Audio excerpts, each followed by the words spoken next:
இயேசு கிறிஸ்துவில் அன்புக்குரிய சகோதர சகோதரிகளே, இன்றைய தியானத்தில் மத்தேயு நற்செய்தி 21 அதிகாரம் 33 முதல் 43 நாம் வாசிக்கக்கூடிய இந்த திராட்சை தோட்ட உவமையை ஒரு புதிய குணத்தில் வாழ்வோடும் தவக்காலத்தோடும் இணைத்து பார்ப்போமா?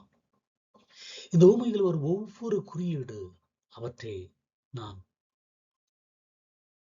சற்று ஆழமாக தியானிப்போம். முதலீடு, திராட்சை தோட்டம், வேலி மற்றும் காவல் மடம். திராட்சை தோட்டம் என்பது கடவுள் நமக்கு கொடுத்த வாழ்வு. அவர் அதை சும்மா கொடுக்கவில்லை, சுற்றி வேலி கட்டி காவல் மடம் அமைத்து கொடுக்கிறார். வேலி என்பது கட்டளைகள், அது நம்மை சிறைப்படுத்த அல்ல. வெளியிருந்து வரும் பாவம் என்கிற நரிகள் நம் வாழ்வை திருடாமல் இருக்கு. நம்ம ஊர்ல வேலி எதுக்குன்னா, பக்கத்து வீட்டுக்காரன் உள்ளே வரக்கூடாது என்பதற்காகத்தான். ஆனால் கடவுள் போட்ட வேலி நாம் பாதுகாப்பாக இருக்க சில நேரங்களில் நாம் வேலியை மேய பார்ப்போம். அதுதான் பாவம். காவல் மடம் எதற்காக? காவல் மடம் என்பது நம்முடைய மனச்சாட்சி. உயரமான இடத்திலிருந்து எதிரி வருவதை காண்பது போல மனச்சாட்சி ஒரு எச்சரிக்கையை கொடுக்கிறது. இங்கே தவக்கால செயல்பாடு என்ன? உங்கள் காவல் மடம் எப்படி இருக்கிறது? தூங்கிக் கொண்டிருக்கிறதா அல்லது ரிப்பேர் ஆகிவிட்டதா? இந்த தவக்காலத்தில் மனச்சாட்சியை சற்று தட்டி எழுப்புவோம். பிழிவுக்குழி என்பது நம்முடைய உழைப்பும் வலிமையும் வலியும் விளைச்சலும். பிழிவுக்குழி திராட்சை பழங்கள் நசுக்கப்படும் போதுதான் ரசம், நமக்கு திராட்சை ரசம் கிடைக்கும். இந்த தியாகத்தை இது தியாகத்தை குறிக்கிறது. நம் வாழ்வில் வரும் கஷ்டங்களை, தோல்விகள் எல்லாமே ஒரு பிழிவுக்குழிதான். நாம் நசுக்கப்படும் போதுதான் நம்மிடமிருந்து அன்பு என்கிற மது வெளியே வரும். இங்கே ஒரு வாழ்வியல் பார்வை என்ன என்றால், பிழிவுக்குழியில் விழுந்தால் வலிக்கத்தான் செய்யும், ஆனால் அந்த வழிதான் நம்மை புனிதமாக்குகிறது. இயேசு கெத்செமனே என்னும் பிழிவுக்குழியில் நசுக்கப்பட்டதால் தான் நமக்கு மீட்பு கிடைத்தது. ஒரு திராட்சை தோட்டத்திற்கு வேலி என்பது எல்லைக்கோடு, பிழிவுக்குழி என்பது அதன் லட்சியம். இவை இரண்டையும் நம் ஆன்மீக வாழ்வோடும் கத்தோலிக்க தவக்கால சிந்தனையோடும் சற்று தியானிப்போமா? வேலி பாதுகாப்பா என்று சிறையா? விவிலியத்தில் ஏசாயா 5:2 உரிமையாளர் தோட்டத்தை சுற்றி வேலி அமைத்தார் என்று வாசிக்கிறோம். இது வெறும் முள்வேலி அல்ல, அது கடவுளின் பாதுகாப்பு அரண். திரு அவையின் சட்டங்களும் இறைவனின் கட்டளைகளும் நமக்கு போடப்பட்ட வேலிகள். அவை ஒரு சுதந்திரத்தை பறிக்கவில்லை, மாறாக நம் சுதந்திரத்தை பாதுகாக்கின்றன. ஒரு உயிரியல் பூங்காவை வேலி எதற்கு? சிங்கம் வெளியே வரக்கூடாது என்பதற்காக மட்டுமல்ல, மனிதர்கள் உள்ளே சிங்கத்திடம் மாட்டிக்கொள்ளக் கூடாது என்பதற்காகத்தான். அதுபோல இறை கட்டளைகள் நம்மை பாவ சிங்கத்திடமிருந்து பாதுகாக்கின்றன. நம் வாழ்வில் வேலி என்பது ஒரு தன்னடக்கம், செல்ஃப் டிசிப்ளின். இந்த தவக்காலம் உணர்த்துவது செல்ஃப் டிசிப்ளின். நம்ம ஊர்ல ஒரு பழமொழி உண்டு, வேலியே பயிரை மேய்தால் என்ற ஒரு பழமொழி. பல நேரங்களில் நம் மனச்சாட்சி என்ற வேலியே நம் ஆன்மீக பயிரை மேய ஆரம்பித்து விடும். இது சின்ன தப்பு தானே, எல்லாரும் செய்கிறார்களே, இது நாம் வேலையை உடைப்போம். உங்கள் வேலையில் ஓட்டைகள், பாவங்கள் இருக்கிறதா? அந்த ஓட்டை வழியாக உலகின் மோகம் என்கிற நரிகள் உள்ளே நுழைந்து நற்பண்புகளை கடித்து குமுறுகிறதா? இந்த தவக்காலத்தில் அந்த வேலையை பலப்படுத்துவதுதான் நம்முடைய பணி. அது ஒப்புரவு அருட்சாதனத்தின் வழியாக. தவக்காலத்தில் ஒருங்கிணைந்த சிந்தனை என்ன? வேலையை பாதுகாப்போம். நம்முடைய நாவடக்கத்திலும் பார்வையிலும் நடத்தையிலும் ஒரு வரம்பை, ஒரு பவுண்டரியை அமைப்போம். இது நம் புனிதத்தை பாதுகாக்கும். இரண்டாவது, பிழிவுக்குழி வழியை ஏற்போம். தவக்காலத்தில் நாம் செய்யும் சிறு சிறு தியாகங்களும், உண்ணா நோன்பு, பிறர் செய்த தீமையை மன்னித்தல் போன்றவை நம் பிழிவுக்குழி இருக்கின்றன.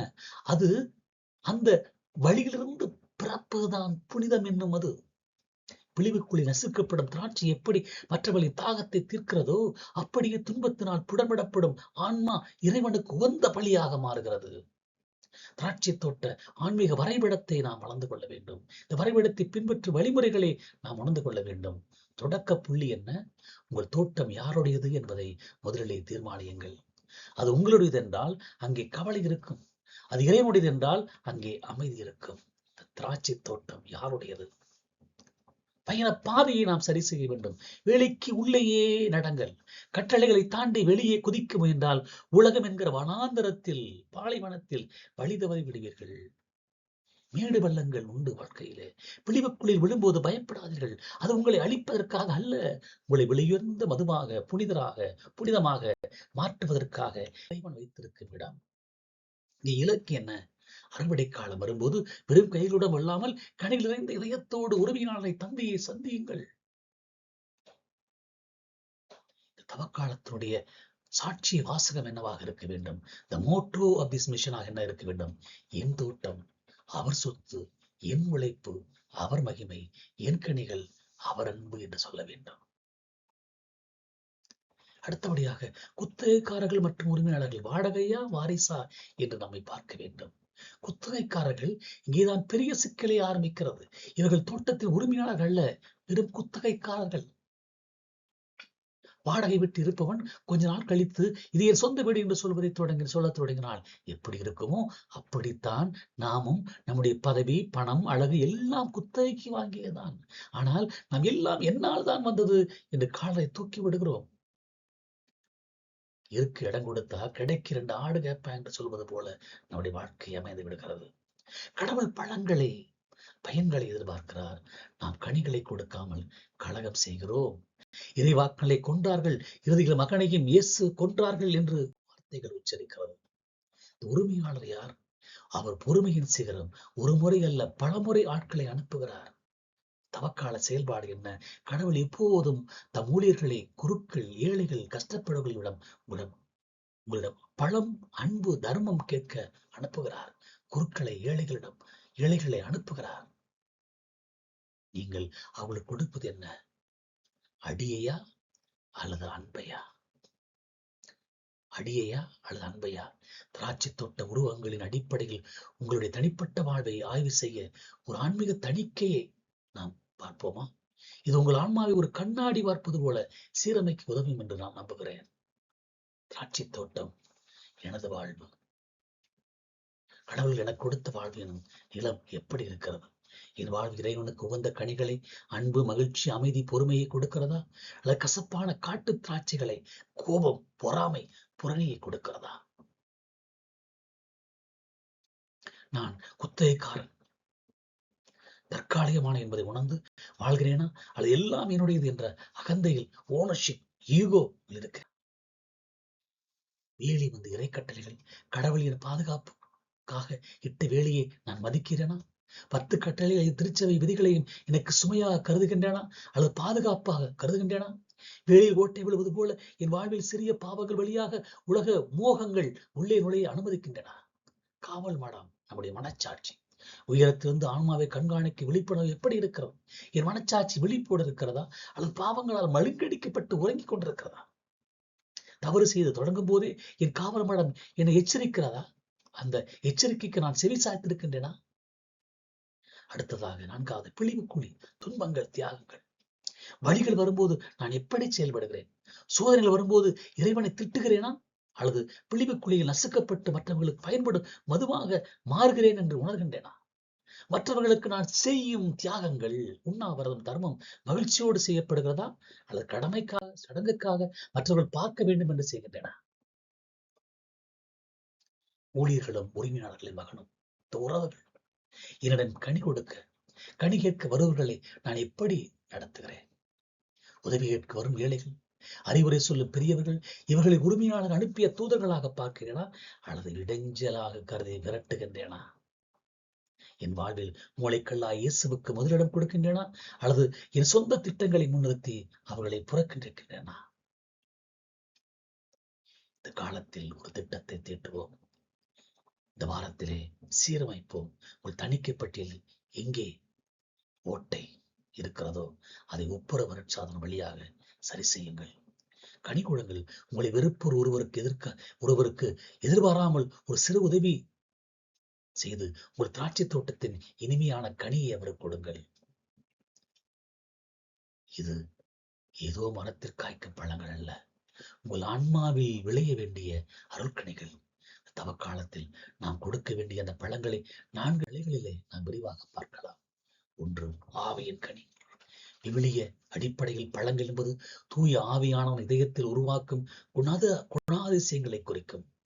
அன்பு, மகிழ்ச்சி, அமைதி, பொறுமை, கனிவு, நன்னடயம், நம்பிக்கை, மேன்மை, தன்னடக்கம் என்று அது சொல்லப்படுகிறது. உரிமையாளர் கடவுள் தோட்டத்திற்கு வரும்போது அங்கே பழிவாங்கும் உணர்வையோ கசப்பையோ எதிர்பார்க்கவில்லை. மாறாக நம்மிடம் ஒரு மென்மையான புன்னகையையும் அடுத்தவரை தாங்கும் பொறுமையையும் எதிர்பார்க்கிறார். இவையே அவர் கேட்கும் உண்மையான வாடகை. அவர் பணத்தையோ பொருளையோ கேட்கவில்லை. உங்களுடைய அன்பை கேட்கிறார், உங்களுடைய இரக்கத்தை கேட்கிறார், உங்க பொறுமையை கேட்கிறார், கனிவை கேட்கிறார். நாம் அதை கொடுக்காமல் பணத்தை கொடுத்து விட்டு ஒதுங்கி விடுகிறோமே. மனமாறு திட்டத்துக்கு ஏற்ற கனிகள் மத்தேயு 3:8. திருமுழுக்கு யோவான் சொல்வார், நீங்கள் மனமாற்ற மனிதர்கள் என்பதை அதற்கேற்ற கனிகளால் காட்டுங்கள். நான் தவக்காலத்தை கடைபிடிக்கிறேன் என்று சொல்வது ஒரு பூ, ஒரு ஃப்ளவர் போன்றது. ஆனால் என் கோபத்தை குறைத்துக் கொண்டேன், மற்றவர்களை பற்றி புரணி பேச நிறுத்திவிட்டேன் என்று சொல்வதுதான் கனி. தவக்காலத்தை கடைபிடிப்பது ஒரு பூ, அது கனி தர வேண்டும் அல்லவா? சில திராட்சை தோட்டங்கள் பார்ப்பதற்கு பச்சை பசேல் என்று இலைகளோடு அழகாக இருக்கும்.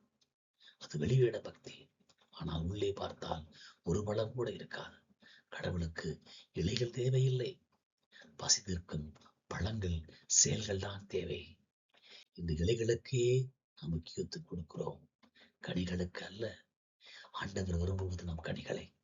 நீதி மற்றும் நேர்மை என்னும் கனிகள் வேண்டும். ஏசாயா இறைவாக்கினர் இதே திராட்சை தோட்ட உண்மையை சொல்லும் போது ஒரு அதிர்ச்சியான உண்மையை கூறுகிறார். ஏசாயா 5. அவன் நீதி எதிர்பார்த்தான், ஆனால் அதில் விளைந்தது நேர்மையை. அதில் நீதி எதிர்பார்த்தான், ஆனால் அநீதியே விளைந்தது. மன்னிக்கலாம். நேர்மை எதிர்பார்த்தான், ஆனால் அழுகுரலே கேட்டது. அவர் எதிர்பார்த்த நீதி, ஆனால் வந்தது அநீதி. அவர் எதிர்பார்த்த நேர்மை, ஆனால் அங்கே அழுகுரல். பலம் என்பது ஒரு சமூக நீதி. ஒரு கத்தோலிக்கராக நாம் மற்றவர்களுக்கு அநீதி இழைக்காமல் இருப்பது, ஏழைகள் உரிமைகளை பறிக்காமல் இருப்பது, நேர்மையாக தொழில் செய்வது, இவைதான் கடந்து விரும்பும் வேதமான திராட்சை பழங்கள். அது பிறருக்கு பயன்படும் மதுவாக இருக்க வேண்டும். திராட்சை பழத்தின் உச்சக்கட்ட பயன் அது பிழியப்பட்ட ரசம், ஒயின் ஆவதுதான். நம்முடைய கலாச்சாரத்திலே ஒயின், மது என்பது ஒரு போதைப் பொருள், ஒரு பாவத்தின் பொருள். ஆனால் அவர்களுடைய யூதருடைய பாரம்பரியத்திலே, இஸ்ராயல் பாரம்பரியத்திலே அது உணவிலே ஒரு முக்கியமான பொருள், அங்கம். வாழ்விலே ஒரு விருந்திலே ஒரு முக்கியமான அங்கம். நம்மிடம் அத்தகைய பழத்தை சாராக பிழிந்து மற்றவர்கள் கொடுப்பதுதான் பணிவாள். உங்கள் நேரத்தை செலவழித்து ஒரு நோயாளிக்கு உதவுவது, உங்கள் உணவை பசித்தவரோடு பருகுவது, இவை அனைத்தும் நீங்கள் பிழிந்து கொடுக்கும் திராட்சை ரசம். இதுதான் உரிமையாளர்களுக்கு மிகுந்த மகிழ்ச்சியை தருகிறது. கசப்பான கனிகள் எச்சரிக்கை. ஓமையில் தோட்டக்காரர் பழங்களை கொடுக்க மறுத்தது மட்டுமல்லாமல் வன்முறை ஈடுபட்டார்கள். தங்கள் வாழ்வில் கசப்பான கனிகள் எவை தெரியுமா? சுயநலம். கசப்பான கனி, தோட்டம் என்னுடையது என்ற எண்ணம், பிரிவினை, மற்ற குத்தகைக்காரர்கள் சகோதரர்களை வெறுப்பது, அகந்தை, வாரிசுதாரரை இயேசு வெளியே தள்ளுவது, இவைதான் கசப்பான கனிகள். சுயநலம், பிரிவினை, அகந்தை. தவக்காலத்துடைய கனி என்ன? தணிக்கை செய்யக்கூடியது என்ன? உங்கள் திராட்சை கொடியில் இன்று என்ன கனி தொங்குகிறது? இனிப்பான அன்பான கனியா அல்லது கசப்பான கோபமா? இனிப்பான அன்பா அல்லது கசப்பான கோபமா? தீர்மானம் செய்வோம். இன்று ஒரு சிறிய அன்புக்கனியை உங்கள் குடும்ப உறுப்பினருக்கோ அல்லது உங்கள் சக ஊழியருக்கோ ஒரு சிறு பாராட்டு அல்லது சிறிய உதவி, இதுவே கடவுள் என்று உங்களிடம் கேட்கும் கனி. ஆண்டவர் கூறுகிறார் மத்தேயு 7:18, நல்ல மரம் கெட்ட கனிகளை கொடுக்காது, கெட்ட மரம் நல்ல கனிகளை கொடுக்காது. எனவே ஒரு 10 நிமிடம் ஒரு நாளைக்கு காவல் மனத்தில் அமைதியான ஜெபத்தில் அமர்ந்து உங்கள் வாழ்வை மேலிருந்து இறைவனோடு சேர்ந்து ஜெபிப்போமா? மனச்சாட்சியை சற்று ஆய்வு செய்வோம். எக்ஸாமினேஷன் ஆஃப் கான்சியன்ஸ் என்பது வெறும் குற்றங்களை எண்ணி பார்ப்பதல்ல, அது நம் ஆன்மாவை இறைவன் ஒளியில் நின்று ஸ்கேன் செய்வது. தவக்காலத்தில் உங்கள் காவல் மடத்தை மனச்சாட்சி என்னும் ஆழமாக ஆய்வு செய்து புனித இக்னேசியஸ் மற்றும் திருச்சபையின் மறுவழியில் இந்த விரிவான வழிகாட்டி நாம் பயன்படுத்துவோமா? மனச்சாட்சி ஆய்வை பாவங்களை தொடங்கக்கூடாது. இறைவனின் நம்பிக்கையில் தான், நன்மைகளில் தான் தொடங்க வேண்டும். இன்று இறைவன் எனக்கு கொடுத்த 3 நன்மைகள் என்னென்ன? என் தோட்டத்தில் வெளியாகவும் பாதுகாப்பும் அவர் எப்படி இருந்தார்? நாம் எப்போதுமே இல்லாத எண்ணி பார்ப்போம், புலம்புவோம். ஆனால் இருப்பதை பற்றி நாம் நன்றி சொல்லி மனச்சாட்சியை நாம் வளர்த்திருக்கிறோமா? வேண்டுவோம். ஆண்டவரே, என் இதயத்தில் 2 மூலைகளை நான் பார்க்க உன் ஒளியை தாரும். ஒளியை நோக்கி வேண்டும். நாம் நமக்கே சாக்கு போக்கு சொல்லுவதில் வல்லவர்கள். நமக்கே நாம் சாக்கு போக்கு சொல்வதில் வல்லவர்கள். நான் செய்வதில் என்ன தப்பு என்று நம்மை நாமே நியாயப்படுத்திக் கொள்வோம். திருடன் ஒருவன் திருடிவிட்டு, ஆண்டவரே, நீதான் என வீட்டு சேனலை திறந்து வைத்திரு, அது உம்முடைய திருவுளம் என்று நினைத்துதான் தேடினேன் என்று சொல்வது போன்று நாம் சாக்கு போக்குகளை, இந்த திரையை விளக்க இறைவனின் ஒளி தேவை. சாக்கு போக்குகளை சொல்லிக் கொண்டு இருக்கிறோம். இந்த சாக்கு போக்கு என்ற விளக்க இறைவனின் ஒளி நமக்கு தேவை. அடுத்ததாக ஆழ்ந்த ஆய்வு என்னவென்றால், இந்த 5 அறைகளை ஆய்வு செய்ய வேண்டும். 1, இறைவனோடு உள்ள உறவு. ஞாயிறு திருப்பலியை சடங்காக செய்கின்றேனா? இறைவனை விட என் திராட்சை தோட்டத்து லாபங்களுக்கு பணம், புகழ் முக்கியத்துவம் கொடுக்கிறேனா? 2வதாக என்னோடு உள்ள உறவு, த ஈகோ. நான் குத்தகைக்காரன் என்பதை மறந்துவிட்டு எல்லாவற்றையும் நானே சாதித்தாக பெருமை கொள்கின்றேனா? என் பிழிவுக்குரிய துன்பங்களில் பொறுமையின்றி இறைவனை திட்டுகின்றேனா? 3வதாக பிறரோடு உள்ள உறவில மற்றவர்களை தோட்டத்தில் விளையும் கனிகளை பார்த்து பொறாமைப்படுகிறேனா? அதிகாரத்தை பயன்படுத்தி மற்றவர்கள் கழுத்தை நெரித்து வேலை வாங்குகிறேனா? அடுத்தபடியாக சொல் மற்றும் செயலிலே என் வார்த்தைகள் மற்றவர்களை காயப்படுத்தும் முட்களாக இருக்கிறேனா? புரணி பேசுவது, பொய் சொல்வது போன்றவற்றால் என் வேலையை குலைக்கின்றேனா? செய்யத்தவரை நன்மைகள் என்ன? ஒரு ஊழியனாக, ஒரு கிறிஸ்தியனாக செய்திருக்க வேண்டிய நன்மைகள் செய்யாமல் நல்ல சமாரியன் கதையில் வரும் ஒரு குருவை போல நடந்திருக்கின்றன. மன்னிப்பு வேண்டது. பாவங்களை எண்ணிய பிறகு, ஆண்டவரே, உமது அன்பை நான் காயப்படுத்தியதற்காக வருந்துகிறேன் என்று சொல்ல வேண்டும். இங்கே பயம் இருக்கக்கூடாது, அன்பு இருக்க வேண்டும். ஒரு மகன் தந்தையின் மனதை நோகடித்து விட்டானே என்ற கவலைகள் உண்மையான வருத்தம். The perfect contrition. நாளை நான் எப்படி செயல்பட போகிறேன்? ஒரு குறிப்பிட்ட பாவத்தை தேர்ந்தெடுத்து அதை தவக்காலத்தில் வேரோடு புடுங்க தீர்மானம் எடுப்போமா? நாளை முதல் நான் நல்லவனாக இருப்பேன் என்பது பொதுவான பேச்சு. அதற்கு பதில் நாளை என் எதிரியை பார்க்கும்போது கசப்பின்றி புன்னகைப்பேன் என்பது ஒரு செயல்வரின் தீர்மானமாக இருக்கலாம். மூளைக்கல்லும் மேன்மையும் என்பதை விவிலியத்திலே பார்க்கிறோம். கட்டுவோர் புறக்கணித்த கல்லே கட்டிடத்துக்கு மூளைக்கல்லாயிற்று. அன்பானவர்களே, தவக்காலத்தில் நம் வாழ்வு ஒரு வாடகை தோட்டம் என்பதை உணர்வோம், தாழ்ச்சி என்பதை உணர்வோம். நம் வாழ்வு வாடகை தோட்டம் என்கிற உண்மையை நாம் மேலோட்டமாக பார்க்காமல் அந்த ஆழமான இறையியல் மற்றும் வாழ்வியல் பரிணாமங்களை தியானத்தில் இன்னும் அதிகமாக நாம் சிந்திக்கலாம். இது அகந்தையை ஒழித்து உண்மையான தவக்கால பயணத்திற்கு நம்மை இட்டுச் செல்லும். மீண்டும் மீண்டும் அந்த வார்த்தைகளை கூறுகிறேன். உரிமையாளர் அல்ல, நாம் உறுப்பினர்கள். விவிலியத்தில் திராட்சை தோட்ட மையப்புள்ளி இதுதான். தோட்டம் உரிமையாளர்களுடையது. குத்தகக்காரர்கள் அதை தற்காலிகமாக பராமரிக்க மட்டுமே வந்தவர்கள். மண் உலகில் அதில் நிறைந்துள்ள அனைத்தும் ஆண்டவருடையவை. திருப்பாடல் 24:1 கூறுகிறது. நம்முடைய உடல், உயிர், புத்திசாலித்தனம், நம் குழந்தைகள், செல்வம், இவை எதுவுமே நமக்கு சொந்தம் அல்ல. இவை அனைத்தும் கடவுளுக்கு சொந்தம். கடவுள் கொடுத்த கடன்கள் என்பதை நாம் மீண்டும் மீண்டும் உணர வேண்டும். நாம் ஒரு வாடகை வீட்டுக்கு சென்றால் அந்த வீட்டின் சுவரை இடிக்கவோ நமக்கு தகுந்தாற் போல மாற்றவோ மாட்டோம். ஏனென்றால் அது நம்முடையது அல்ல, நமக்கு தெரியும். ஆனால் கடவுள் கொடுத்த இந்த வாழ்வு என்னும் வீட்டில் நாம் ஆட்டம் போடும் போதும் இது நிரந்தரம் என்று நினைத்துக் கொள்கிறோம். நாம் இறக்கும் போது எதையாவது எடுத்துச் செல்கிறோமா? இல்லை. செக் அவுட் செய்யும் போது எல்லா சாவிகளையும் ஒப்படைத்து விட்டுத்தானே செல்ல வேண்டும் ஒரு வாடகை வீட்டில். வாடகை தோட்டம் என்றால் அதற்கு ஒரு காலக்கெடு இருக்கிறது. பருவ காலம் வரும்போது உரிமையாளர் பழங்களை கேட்கிறார். நம்மாலும் ஒவ்வொரு நாளும் அந்த தோட்டத்திற்கான வாடகை, ரெண்ட், நாம் இறைவனுக்கு கொடுக்க வேண்டிய வாடகை என்ன? அது பணம் அல்ல, அது அன்பு மற்றும் நீதி என்பதை நாம் ஏற்கனவே தியானிக்கிறோம். ஒரு நாள் உரிமையாளர் நம்மிடம் வந்து திராட்சை தோட்டம் என்ன ஆனது என்று கேட்பார். அப்போது நாம் காட்டும் கணக்கு என்ன? அக்கவுண்டபிலிட்டி என்ன? ஆண்டவரே, நான் சொத்து சேர்த்தேன், வீடு கட்டினேன் என்று சொன்னால் அவர் சொல்வார், இதெல்லாம் நிலத்துக்கு சொந்தமானது. நான் கேட்ட கனி, அன்பு எங்கே என்று ஆண்டவர் நம்மிடம் கேட்க மாட்டாரா? தவக்காலம் என்பது நம்முடைய கணக்கு புத்தகத்தை சரிபார்க்கும் காலம் அல்ல. கணக்கு புத்தகத்தை சரிபார்க்கும் காலம்.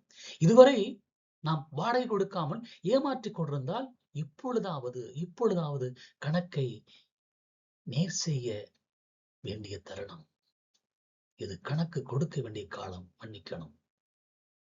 வாடகை தோட்டம் தரும் விடுதலை என்ன? The freedom of renting. வாழ்வதற்கு வாடகை தோட்டம் என்று உணர்வது ஒரு பாரம் அல்ல, அது ஒரு மிகப்பெரிய விடுதலை. தோட்டம் என்னுடையது என்று நினைக்கும் போதுதான் யாராவது திருடி விடுவார்களோ, பாழாகி விடுமோ என்கிற பயம் வரும்.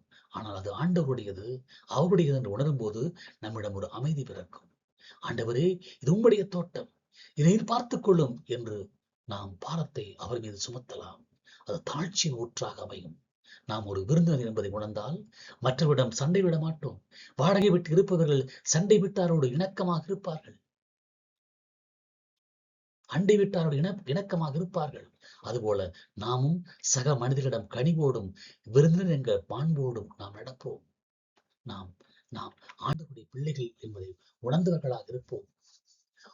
குத்தகைக்காரர்கள் இருந்து வாரிசாக மாற வேண்டும். ஓமையின் முடிவில் உரிமையாளர் தன் மகனை இயேசுவை அனுப்புகிறார். குத்தகைக்காரர் அவரை வெளியே தள்ளி கொள்ளுகிறார்கள். நாம் தோட்டத்தை அபகரிக்க நினைத்தால் குத்தகைக்காரர்களாகவே அழிந்து விடுகிறோம். ஆனால் அந்த மகனை இயேசுவை ஏற்றுக்கொண்டு அவரோடு இணைந்தால் நாமும் அந்த தோட்டத்தின் வாரிசுகளாக மாறுகிறோம். தவக்காலத்திலே நான் தான் எல்லாம் என்கிற உரிமையாளர் இடத்தை களைப்போம். ஆண்டவரே, நான் உம்முடைய பணியாளன் என்று சொல்ல பழகுவோம். இந்த உலகம் ஒரு தங்கும் விடுதி. நாம் சொந்தக்காரர், நாம் சொந்த ஊர் விண்ணகம். நம்மிடம் கொடுக்கப்பட்டுள்ள திறமைகளை, இந்த டேலண்ட்ஸ் உரிய நேரத்தில் கணிதர பயன்படுத்துவோம். என்று நான் செய்யும் ஒவ்வொரு காரியமும் என் தோட்டத்தின் உரிமையாளருக்கு கொடுக்கும் வாடகை, அன்பின் காணிக்கை என்று நினைத்து செயல்படுவோம். நாம் எதையும் உலகிற்கு கொண்டு வரவில்லை, எதையும் கொண்டு போக முடியாது. இந்த உண்மையை உணர்ந்தால் நம் வாழ்வு ஒரு புனிதமான வழிபாடாக மாறும். நாம் காவல் மடத்தை சீரமைப்போம், விழிப்புணர்வோடு இருப்போம். பிழிவுக்குரிய துன்பங்களை துவண்டு போகாமல் மதுவாக, சுவை தரும் மதுவாக மாறுவோம். பரிவு, மது என்றவுடனே போதை என்று நினைத்து விடார்கள், பரிவாக மாறுவோம். நாம் தோட்டக்காரர்களைப் போல பேராசைப்பட்டு அழிந்து போகாமல் உரிமையாளர் விருப்பத்தை நிறைவேற்றும் உண்மையுள்ள ஊழியர்களாக நாம் வாழும். ஆண்டவர் நம்மோடு இருக்கட்டும். ஆண்டவருடைய அருளை நாம் பெற்று நிறைவோடு வாழ்வோம்.